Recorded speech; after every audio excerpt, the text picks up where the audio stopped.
All right. Hi, everyone. Looks like we're ready to start. My name's TJ Humphries. I'm the OIT Security Director. My associate is Trevor O'Donnell, and he's certified in forensics investigations and penetration testing. He's also an expert hacker. Our presentation today is cybersecurity, what you should know before it's too late. So what is cybersecurity? Well, cybersecurity is learning how to keep yourself safe and protected in the cyber world, which is the internet, from cyber criminals. In this presentation, we'll better understand the threats associated with using the internet, and we'll discuss the two greatest risks to the university and to individuals, which I believe are email phishing and poorly protected web applications. Cybercrime is very profitable. The Target breach topped $200 million. Gone are the days of the lone malicious hacker in the basement. Cybercrime is mostly controlled by organized crime. Stuart Madnick from MIT says, "We are in the midst of the largest unnoticed worldwide epidemic spreading at a dangerous pace." Cybercrime is more profitable than the drug trade. The cost of cybercrime is reaching $1 trillion in Europe, and we have a similar problem in the United States.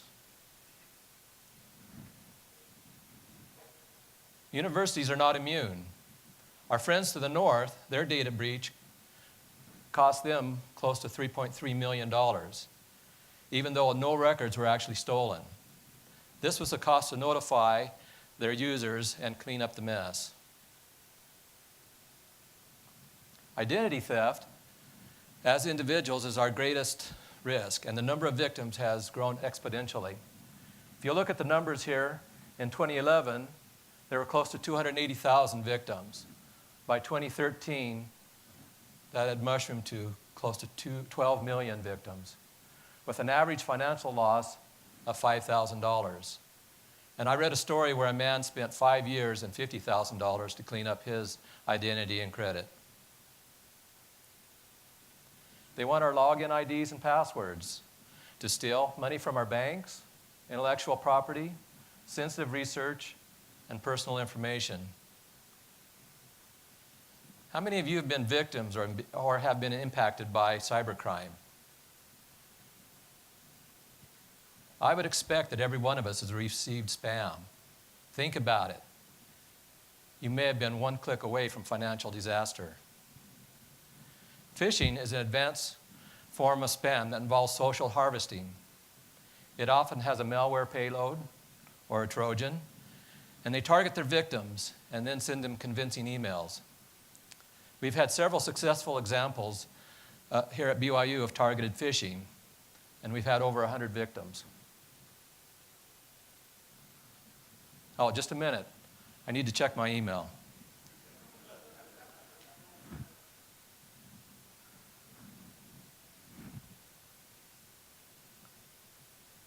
Looks like I've received a malware from Trevor, and he's given me a link. I think I better click on that.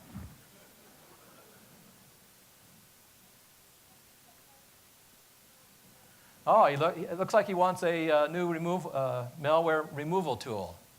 Well, Trevor, we'll have to discuss that back at the office when we can look at the budget. Now back to the presentation.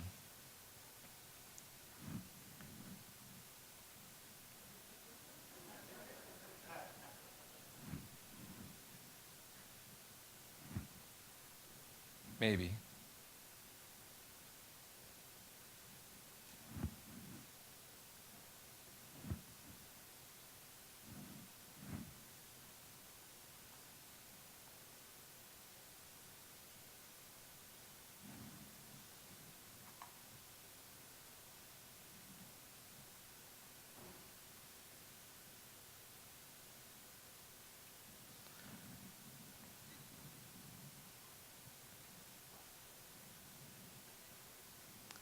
So they want our resources. It's not just money they want.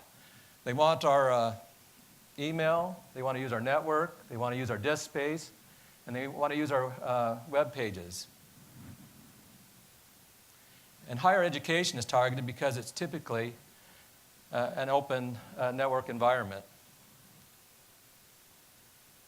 So what can we do? Well, we can use stronger passphrases. 15-character passphrases are the best, intermingled with capital letters and numbers. And use many levels of passwords. You want to use really strong password phrases for your financial information. And certainly you want a different password phrase for your BYU login and your multimedia Facebook type login. Multifactor authentication can keep us safe. I've been using Google multi-factor authentication for my email. When I log into Google, they send me a second token on my smartphone. And this is stronger because hopefully hackers will not have my phone. OIT is testing and is researching this for the university. And I believe multi-factor authentication is our best hope for the future. So what else can we do to keep safe? Well, if you get an email with a link in it, be very careful. Make sure you understand who it's coming from.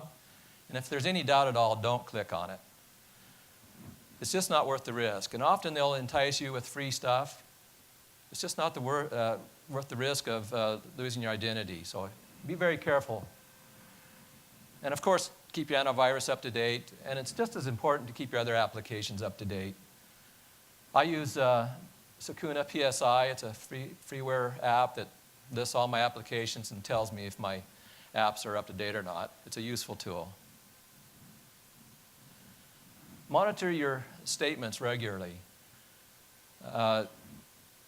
Use monitoring services. My bank recently offers a credit card abuse monitoring service, and so if my card starts to become abused, they'll send me a text message on my phone and alert me to that I've got a problem.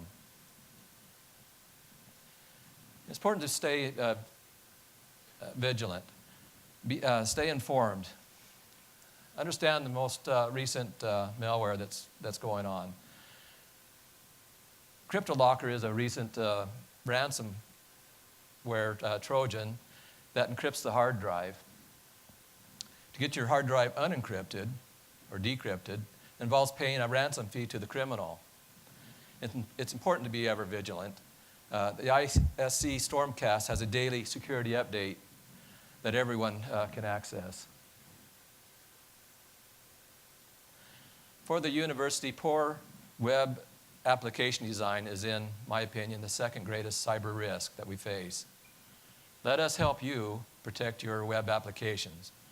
We offer vulnerability assessments, penetration testing, security consulting, as well as web application scanning. Let us help you find your bugs. Just an interesting side note, that image right there that you're seeing is a moth that was found in an early computer's relay. And so from that mishap was coined the term computer bug.